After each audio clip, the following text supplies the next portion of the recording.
Hai, saya Marta Suherman. Hari ini masih di studio Prima Imaging.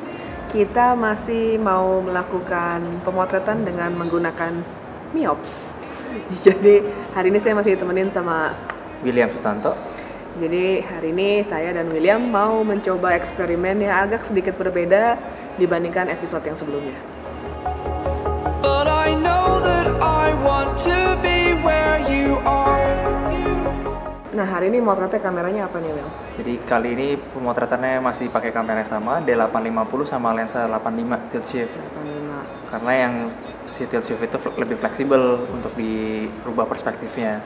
Jadi seperti udah dijelasin di episode sebelumnya, kalau Miops ini adalah trigger ya. Jadi trigger yang berbeda dengan trigger biasa yang dipakai di lampu studio. Trigger ini dia bisa digunakan sensor suara atau sensor gerak. Dan juga ini bisa yang lain-lain juga ya, Will? Iya, bisa laser. Itu bisa yang terus apa, time lapse ya? Bisa time lapse, terus juga bisa di custom juga sih ini. Jadi banyak fungsinya. Kebetulan yang kali ini kita mau coba itu lebih ke sensor bunyi ya. Iya, sensor suara. Jadi sensor suara. Yang kali ini kita mau coba pecahin gelas. Iya. Jadi gelasnya gimana, Will? Pecahinnya? Jadi gelasnya kita aduk, kita pecahin, tapi di dalamnya ada airnya.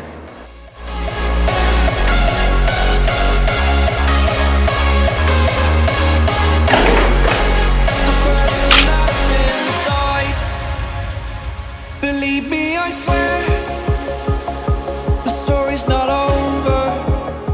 Jadi kita kalau motret itu di studio beda produk selalu akan ada beda setting. Jadi terutama setting lampu karena produk itu biasanya bentuknya berbeda-beda, jadi variatif banget. Jadi jangan istilahnya di copy 100% gitu, tapi harus dimodifikasi. Jadi kalau bentuk misalkan kayak yang kemarin kita foto itu kan bohlam, bentuknya lebih kecil gitu. Nah yang kali ini kita mau fotonya gelas. Jadi gelas ini lebih besar ukurannya dibandingkan bohlam. Nah settingannya gimana, Will? Jadi si akrilik sebagai background, di belakangnya kan kita taruhin lampu tuh. Nah jarak lampu kita mundurin jadinya.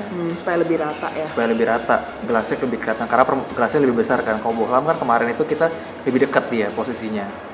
Terus si softboxnya tetap ada, tapi angle yang kita mainin, kita lihat sampai strip garisnya dapet.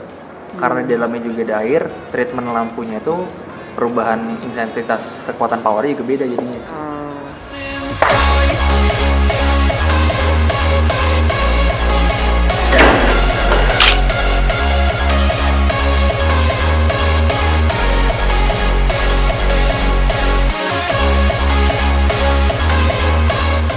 Gelas ini sebenarnya kita lebih merekomen untuk mencari gelas yang super tipis. Yep. Soalnya kalau yang tebal agak susah pecahnya. Kita kebetulan hari ini ada sedikit problem. Jadi kita udah pikir gelasnya cukup tipis. Iya, ternyata masih tebal. Berbeda dengan eksperimen yang pernah kita lakukan sebelumnya. Ternyata yang kali ini kita dapat agak lebih tebal. Nah, agak sedikit susah ya karena butuh tenaga lebih untuk lemparnya. Sama angle yang tepat kena gelasnya biar pecahnya juga bagus. Nah terus juga ada bedanya juga sama bohlam kemarin. Bohlam kemarin kan gampang banget dipecahinnya kan. Jadi bohlam begitu dihantam dikit dia serpihannya itu udah kemana-mana, buyar banget. Nah yang kali ini karena gelas lebih gede, jadi serpihannya juga lebih gede. Jadi yang agak membedakan itu di speed delay ya? Iya, sama di flashnya kita kasih delay 0,2 detik. Jadi waktu dia bertembukan setelah pecah, berapa lama dia pecah dia baru yang diambil frame-nya. Jadi kalau kita main yang foto seperti impact kayak gini, biasa kan itu ada prosesnya. Mungkin kalau teman-teman pernah lihat di film atau apa yang slow motion tuh, biasa kan gelas dia ketemu dulu, habis itu baru selang berapa detik dia baru akan pecah gitu. Nah ini juga sama gitu kejadiannya seperti itu. Jadi kita jangan ambil pada saat gelas ini baru ketemu. Kalau baru ketemu ini belum ada belum ada detail yang dramatis gitu. Jadi kita mesti kasih delay dulu berapa detik sehingga pecahan-pecahan gelas itu keluar jadi lebih ekstrim.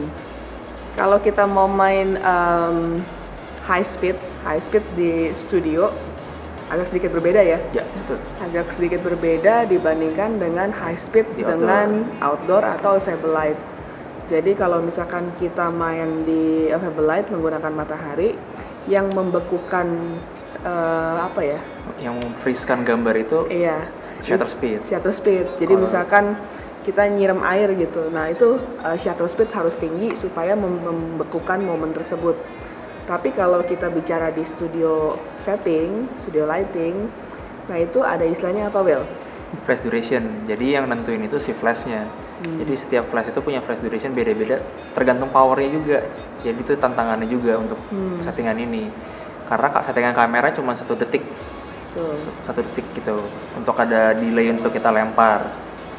Ya, terus si flash durationnya kita pakai 10.000. Tapi ISO-nya yang kita naikin karena kita ngejar supaya terang dan tetap nge-freeze si airnya.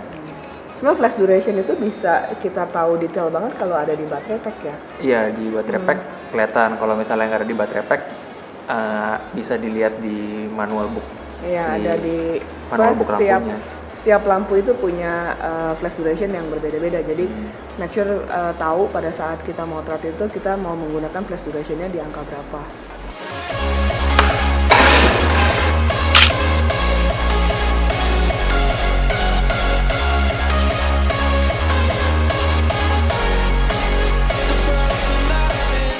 Jadi kesulitannya hari ini apa nih, Will?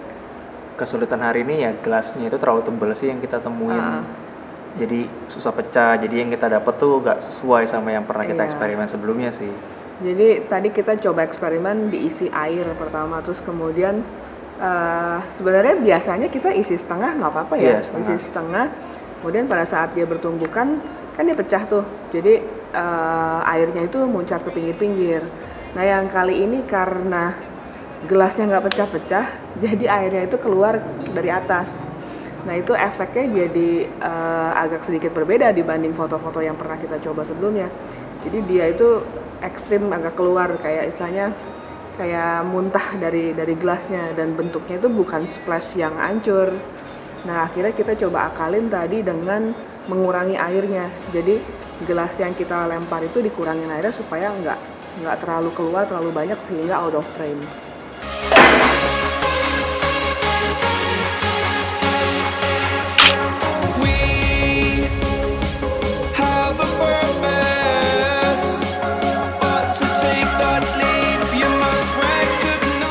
Nah, episode kali ini memecahkan gelas bersama William sudah selesai. Jadi hari ini kita udah melakukan eksperimen dengan membenturkan atau menumbukkan gelas. Jadi ada dua dibandingkan episode yang sebelumnya kan 1. Nah yang kali ini ada 2. Sudah selesai. Jadi buat teman-teman yang suka banget dengan video ini, silahkan share dengan teman-teman. Siapa tahu teman-teman lain ada yang membutuhkan. Dan juga jangan lupa like, comment, dan juga subscribe. Nanti kita akan lanjut minggu depan masih dengan menggunakan trigger miops. Kita akan coba eksperimen yang lainnya.